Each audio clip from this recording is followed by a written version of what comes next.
Assalomu alaykum hurmatli kuzatuvchilar. Hozir Andijon shahar hokimligidamiz. Fuqaroimiz Andijon shahar hokimligiga shaxsan shahar hokimiga qilayotgan murojaati samarasiz qolayotgani sababli bizga murojaat qildi. Ijtimoiy tarmoqlardan yoritish maqsadida.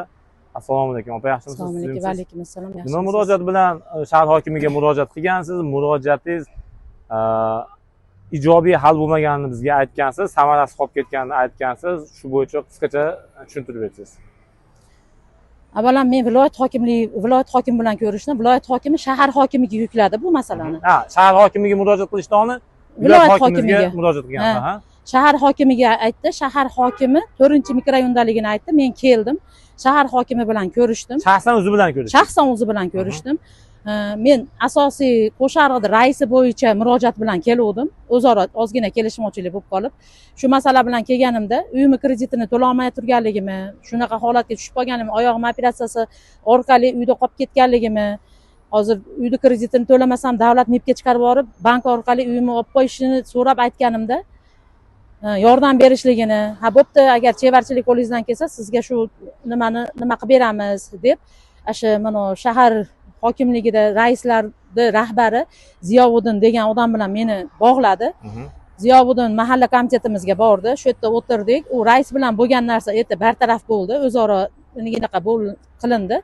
Lekin xonadonimga o'sha kunda ishlayotgan Shahnozaxon deb xotin-qizlarni raisi bo'lib ishlayotgan Shahnozaxon hamda Ziyovuddin mahalladagi xotin-qizlar hammasi kirishdi. Ijtimoiy nimadagilar. Shunda aytdiki, opa, biz sizga pul qilib bera olmaymiz. Biz sizga 2 dona chok mashina qilib beramiz. Shundan o'zingiz kreditlaringizni to'lab yopib olasizmi dedi. Ha, men yopib olaman, o'zim harakat qilib shu orqali dedim. Bo'pti dedi. 16-may kuni gaplashilgan bu narsa. 16-maydan beri mahalla raisim 1 dona choy mashina qilib berdi. Yoki ikkinchi choy mashina bo'lmasa ishim yurishmayapti turganligi, ikkinchi choy mashina bilan bo'lsa, ikkinchi choy mashinam bo'lsa ishim bitishligini aytdim. Bo'ldi opa dedi, men dedi 3-4 kunda qilib beraman dedi Ziyovuddin. Endi shu bo'ldi.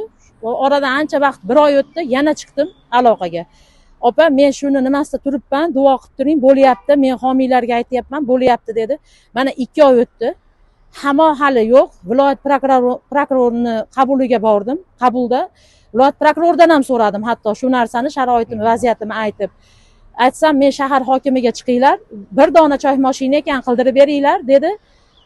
Hali hech kim bu haqda og'iz ham ochgani yo'q. Hali hech kim bu haqda shu nima prokurorga uchragan ekansiz, shu choy mashina, hatto Ziyovuddin ham Shahnozaxon ham choy mashina haqida umuman og'iz ochishmay qo'ydi. Yozsam, demak, mahallada kambag'allik rejisida turasiz. Turaman.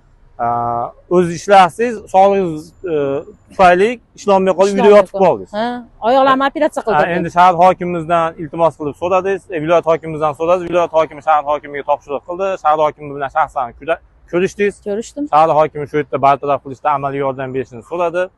Hozir tikuvchilik bo'yicha ishingizni yurgizish uchun yana bitta chak mashina kerak.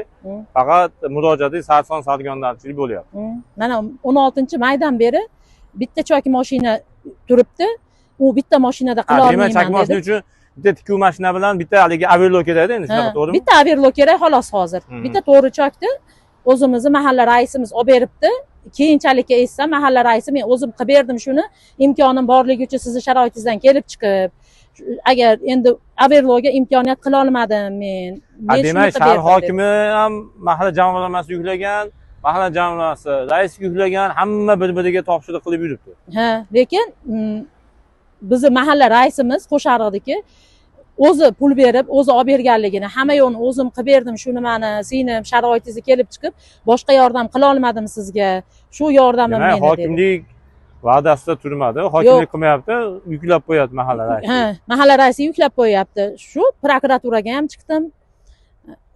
Uni o'rtasida yana bir prokurorning nimasiga, bir boshqa prokurorning yordamchisi chaqirdi. Viloyat prokurori qabulida, ha. Shu unda ham shu Shahnozaxonlar ham bordi, ularga ham yana topshiriq qildi, shu nimada. Shahnozaxon endi mahalla shahar hokimining xotin-qizlar masalalari bo'yicha o'rinbosar. To'g'rimi? Bu kuzatuvchilar ko'rib turganinglardan keyin qo'llab-quvvatlaysizlar degan umiddamiz. Fikringizni kommentariyada yozinglar. Shahar hokimligi mas'ullaridan, shaxsan shahar hokimimizdan fuqarolarning murojaati e'tiborsiz qolib ketmasligini so'rasak, e'tiboringiz uchun rahmat kattakon.